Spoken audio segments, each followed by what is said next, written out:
Assalamualaikum warahmatullahi wabarakatuh. Selamat datang di BBC Budiono Pintar Channel. Jangan lupa tekan tombol like, beri komentar yang santun, dan subscribe agar selalu mendapat notifikasi tayangan baru dari kami. Terima kasih.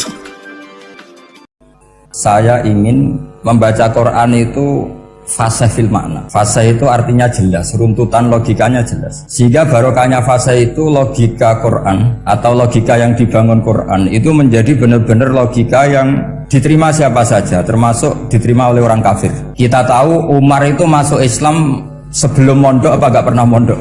Sebelum mondok, gak pernah beliau ngaji tafsir, gak pernah mondok. Tapi beliau dengar Quran itu faham. Karena logika yang diutarakan Quran itu logika sesuai fitrah salimah, sesuai akal yang apa?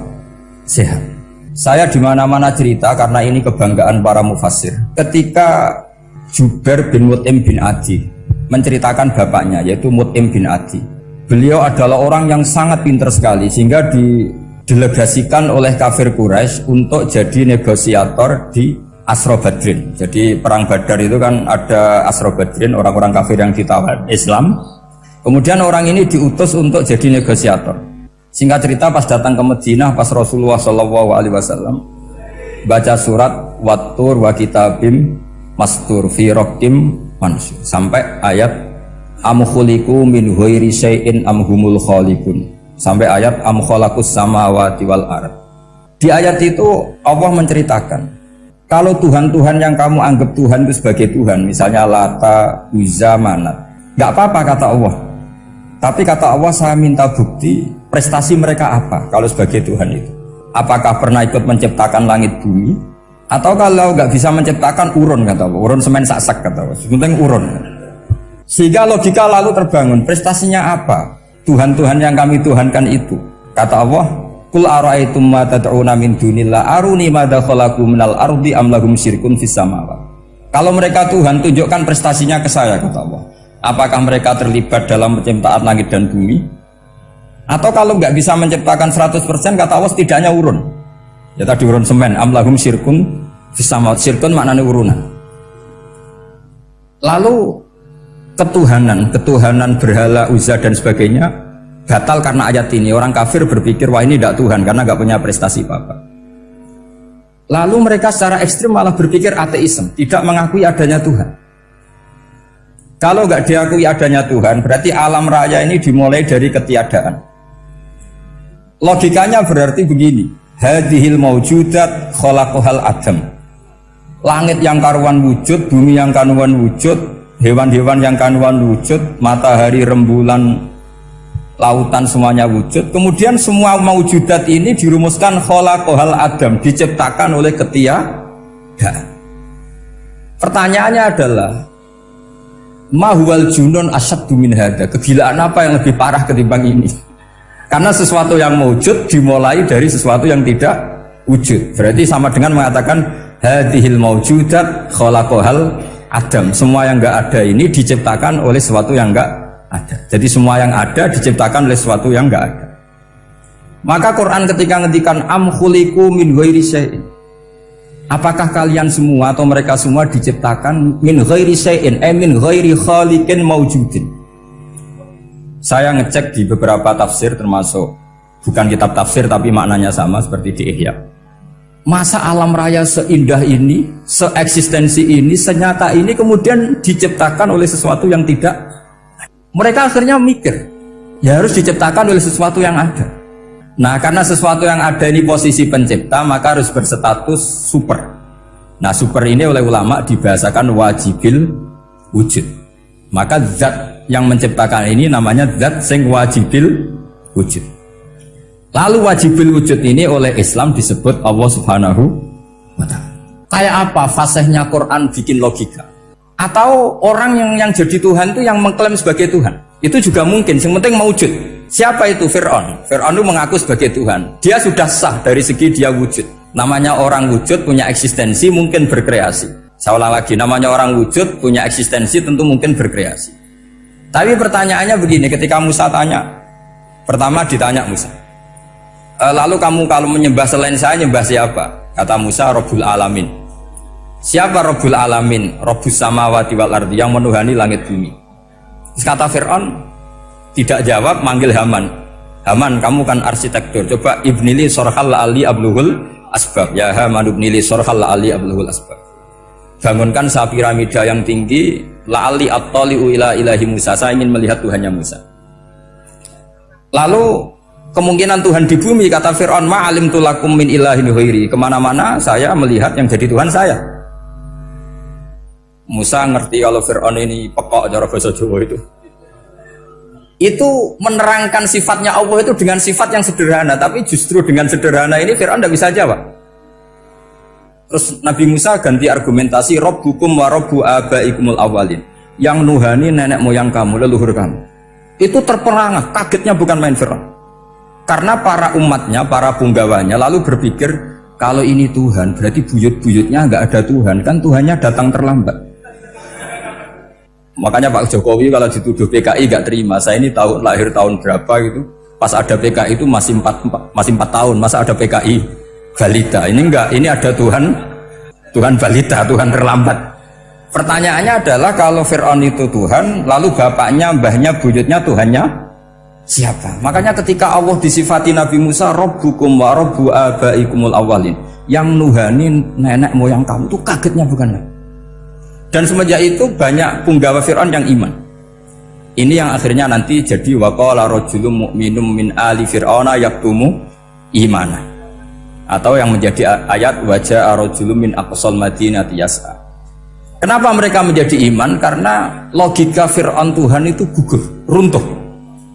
Bisori khil hujjah, dengan logika yang sangat transparan. Jadi ini perlu belajar tauhid. Jadi kalau sampean sudah kalah suara, jangan kalah logika. Kalau sudah kalah suara, kalah logika, jangan kalah tinggal mendengar saja kok tidak paham bangkune gitu. Jadi ini sering saya utarakan, makanya banyak ulama mengatakan fasihhu ibaratil Quran itu bukan sekedar notnya atau sajaknya, kalau boleh dibilang saja, tapi karena runtutan cara berpikirnya. Maka kelihatan sekali di tema-tema Quran, ketika nyifati Allah Rabbus samawati wal ardi tidak mengalahkan Fir'aun, justru dengan sifat yang ringan Rabbukum wa Rabbu abaikumul awalin bisa mengalahkan Fir'aun. Nah, kenapa sekarang orang tidak fasih baca Quran? Karena tadi perangkat itu tidak cukup.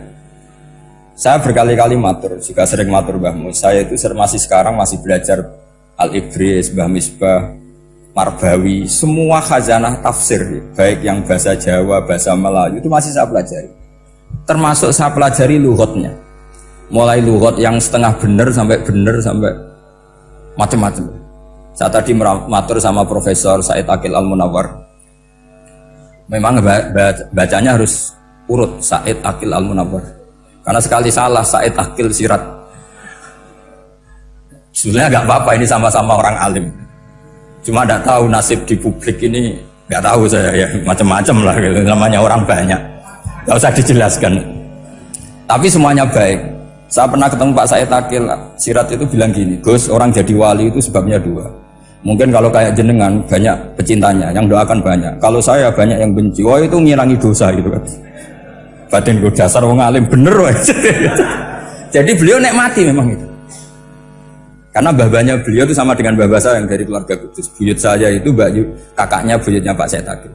Jadi makanya jangan pernah benci orang alim. Orang alim bulet atau kayak opo itu masih saja punya alasan. Saya itu dengar Kiai Bisri, cerita Kiai Bisri itu tidak ada yang serius. Dulu ketika ada polemik haji yang mu'alim, itu orang kumpul semua di sini. Kata Kiai Bisri, sudah nunggu Mbah Fadl. Mbah Fadl sudah di rumah. Ngiranya orang itu ya Mbah Fadl rawuh dileteh. Setelah lama Mbah Fadl tidak datang. Loh Kiai Bisri, Mbah Fadl tidak datang. Lah ya di rumah. Lah mana kok tidak ada? Ya di rumahnya sendiri. Karena beliau nggak pernah bilang di rumahnya. Orang saja yang kepikiran kalau itu rumah leteh. Itu mirip seperti guyonannya Rasulullah SAW. Nabi itu kalau guyon itu tidak pernah bohong. Makanya di tiba itu disebut wayam zahu wala yaqulu illa haqqan. Nabi itu ya guyon, tapi nggak pernah bohong. Yang bohong kan khayal kamu. Masyhur itu ada orang sepuh sowan Nabi. Di kitab saya itu perempuan, tapi di beberapa kitab lelaki. Saya tidak tahu pastinya berapa. Biasanya ahli hadis mentahmilkan ta'addudul qissaten atau ta'addudul waqi'aten. Oke, kita bayangkan tuh perempuan. Ya Rasulullah, saya ini tergesa-gesa, nanti takut kemalaman. Ini orang sepuh. Jadi jangan kamu bayangkan Nabi suami wong ayu nom nanti jadi hoax. Orang sepuh. Oh, di sini aja, enggak usah tergesa-gesa pulang kata Rasulullah. Lah nanti gimana, saya jalan kaki ya Rasulullah sampai kampung saya itu nanti malam. Kata Nabi, la ahmilan naki alab binafo. Santai saja, nanti tak pinjemin anaknya unta. Kata perempuan tadi, ma fa'altu bibni naqo, apa yang bisa saya lakukan dengan anaknya unta? Sudah, tenang saja kata Nabi. Setelah mau pulang, disiapkan unta, ya unta tua, unta layak dinaikin. Ya Rasulullah, ini kok unta tua? Katanya anaknya unta. Nabi dengan santai, oh masih tua ya anak unta. Jadi itu menafsirkan anaknya onto cilik itu kan pikiran kamu kan. Sebetulnya anaknya onto itu ya tua pun anaknya onto. Maka saya itu yang termasuk bangga. Nasib saya nanti insya Allah kayak Gus Mus, kayak Gus Dur, sampai tua dipanggil Gus. Tapi saya niatnya lebih buruk supaya nanti kalau saya salah pantas ngijek Gus itu. Tapi dalam kompetisi kadang Gus itu kalah. Itu dulu di Pondok Sarang itu kalau ke WC itu antri. Itu yang di WC didodok supaya cepat keluar. Ayo cepat keluar, saya Gus. Dikira teror Gus itu yang di WC menjadi takut. Yang dalam WC gak kalah, saya malah kiai. Iya. Jadi memang kacau kalau sudah logika itu kacau. Tapi di Ihya kitab yang populer dikaji di pesantren, itu ada babnya. Qadiyat itu pengarang tentang betapa wajibnya takzim sama Rasulullah. Tapi punya bab mizahun Nabi, guyonan-guyonannya Kanjeng. Cuma Nabi seninya tadi wala yaqulu illa haqqan. Meskipun guyon itu enggak pernah bohong, itu butuh seni itu. Bohong apa guyon tapi tidak pernah bohong. Tapi umatnya ada saja yang pernah niru, ya termasuk Ki Bisri tadi. Sudah nunggu Mbah Fadl, sudah di dalam. Ketika ditunggu ternyata ya dalamnya Mbah Fadl sendiri, bukan di dalam apa? Leteh. Ada seorang raja yang gemar kawin karena orang Arab gemar kawin. Itu setiap ada perempuan cantik ingin dinikah. Nikah itu masih baik, jadi sama ndak usah anti. Soal kamu dengki sama orang poligami itu ya hasut gitu. Yang layak biar poligami asal ada yang mau dan siap-siap ada tambah satu hilang satu. Biasanya. Singkat cerita dia itu cinta sama seorang perempuan. Nah perempuan itu ditanya-tanyakan sama pemuda situ ajudan dia. Gimana saya boleh nikah itu? Jawabannya tadi kaifatang kihuha wa qad ra'aitu qabbalaha rajulun. Kok kamu nikahi gimana? Saya pernah melihat dia itu dicium seorang lelaki. Kamu itu seorang raja, masa nikahi perempuan yang pernah dicium seorang lelaki? Wah itu miso-miso raja. Udah enggak. Saya ini raja muslim soleh, masa nikahi orang yang pernah dicium lelaki? Suatu saat si pemuda ini menikahi perempuan itu. Mangkelnya bukan main, karena dia saingan sama raja, gak mungkin menang. Satu-satunya menang itu bikin hoax tadi itu. Ini cerita ini di Ithaf, di sarahnya Ihya.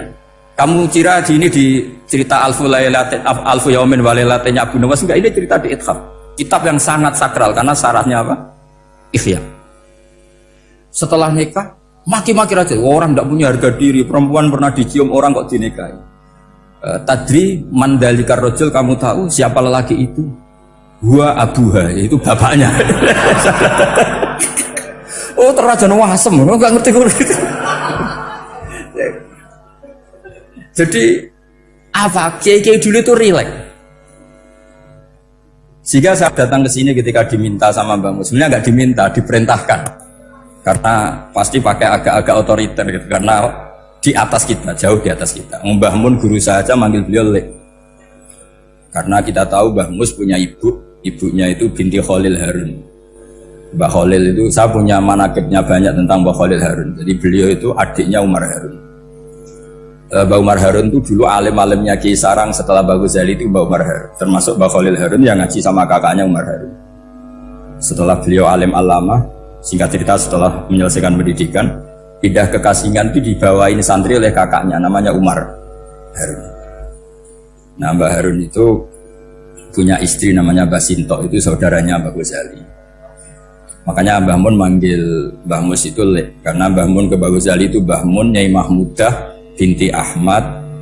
Ahmad ini bin Su'aib. Su'aib ini juga menantunya Mbah Ghazali. Terus Mbah Ghazali, berarti Mbah Mun dari Mbah Ghazali generasi kelima. Kalau Mbah Mus kira-kira ya Mbah Mus, Nyai Bisri, Mbah Khalil. Nah Nyai Sinto ini sudah saudaranya apa?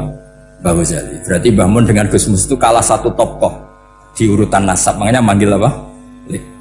Tapi Mbah Mus orang baik, tidak pernah manfaatkan itu. Yang sering manfaatkan Mbah Nawawi itu.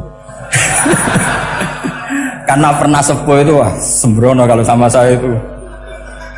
Saya di mana-mana itu digosipkan murid beliau. Ya saya ikhlas saja. Itu satu-satunya harga diri Mbah Nawawi, ya saya ikhlas. Saya ikhlasnya. Jadi karena memang saya manggil beliau juga memang pernah nyembah. Buyut saya kandung itu namanya Maimunah, itu mbaknya Mbah Dowi. Jadi saya ini juga Bani Lasem. Buyut saya kandung namanya Maimunah, istrinya Mbah Umar bin Arabi. Melahirkan mbah saya sampai ibu saya sampai saya. Saya teruskan. Jadi cobalah Quran itu dibaca secara fasih. Kalau ingin baca fasih caranya gimana? Kamu harus belajar balaghah, belajar lisanul Arab, belajar mantek, belajar logika. Kalau logika itu tidak sampai, cari muhalnya.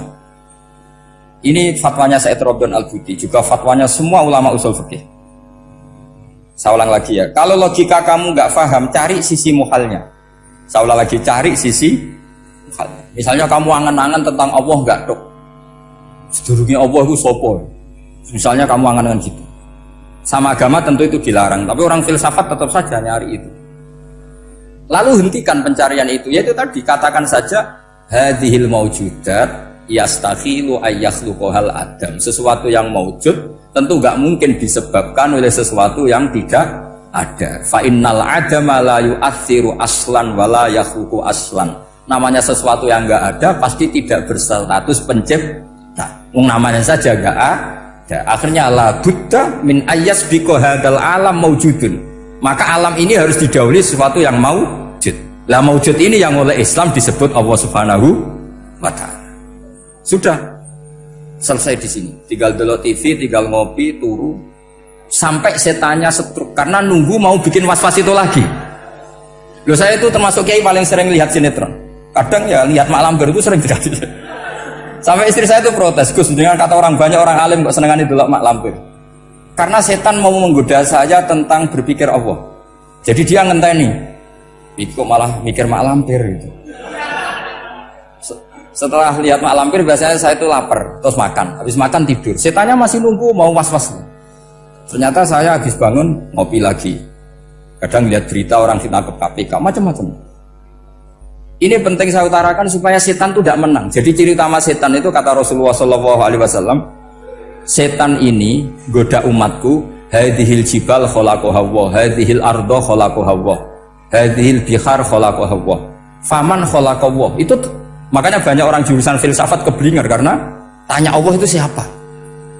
Kata Rasulullah, jika sampai ini maka kamu harus berhenti. Lo berhenti tanpa dialihkan ke yang lain kan susah.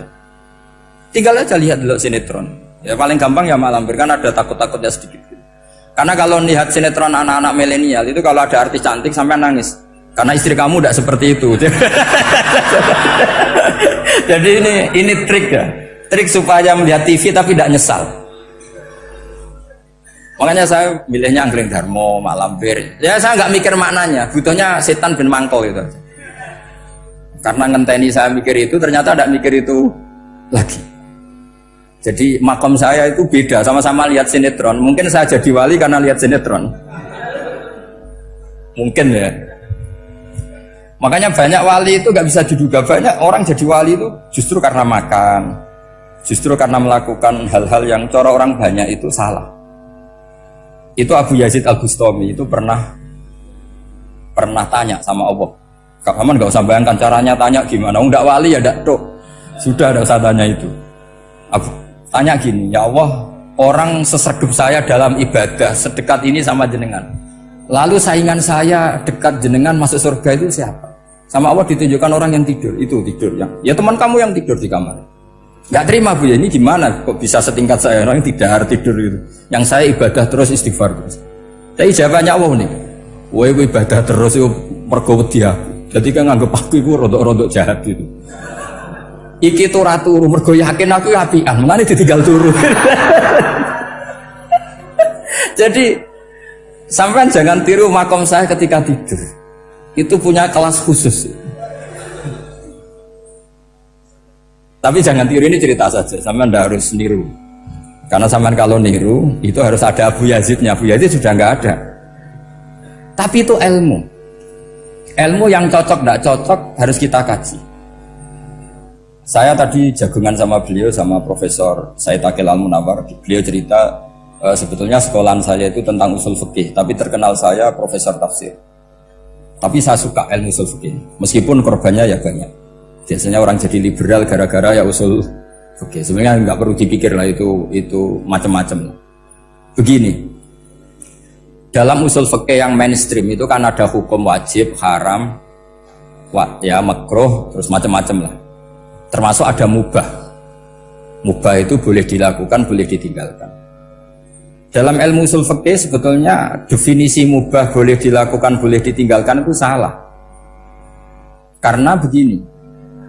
Setiap Anda melakukan sesuatu yang mubah, pasti di saat itu meninggalkan sesuatu yang haram. Saya ulang lagi ya. Itsma min mubahin illa wa yatahaqqaqu bihi tarku haramimma. Semua teks di Lubul Usul seperti itu. Memang saya hafalkan karena ini cara saya jadi wali yang mudah murah. Itsma min mubahin illa wa yatahaqqaqu bihi tarku haramimma. Fayatahaqqaqu bisukun tarkul qatli wa bisukut tarkul qadzaf. Terus beliau membuat sekian contoh. Hukum mubah itu kata ulama yang lain kan boleh dilakukan, boleh ditinggal. Itu tidak benar. Mubah itu ya wajib. Karena setiap kita melakukan mubah, maka saat itu berarti kita meninggalkan barang haram. Coba orang tidur itu artinya apa? Tidak zina, tidak maling, tidak selingkuh, tidak mabuk. Sampean di pondok nikmati jagungan, rokokan, ngopi. Artinya nikmati rokok, nikmati kopi, tidak menikmati tontonan di bar. Makanya kita berharap malaikat itu belajar usul fikih sehingga ketika kita rokok di pondok dilihat hada taroka melihat bar, wahada taroka melihat dangdutan, wahada. Jangan sampai malaikat bilang gini, dasar kere rakra delok. Itu repot kalau sampai begitu. Nah, kalau mubah itu artinya tarkul haram. Tarkul haram itu wajib apa sunat? Wajib kan? Berarti setiap orang melakukan mubah hakikatnya melakukan wajib, dan itu artinya dapat pahala.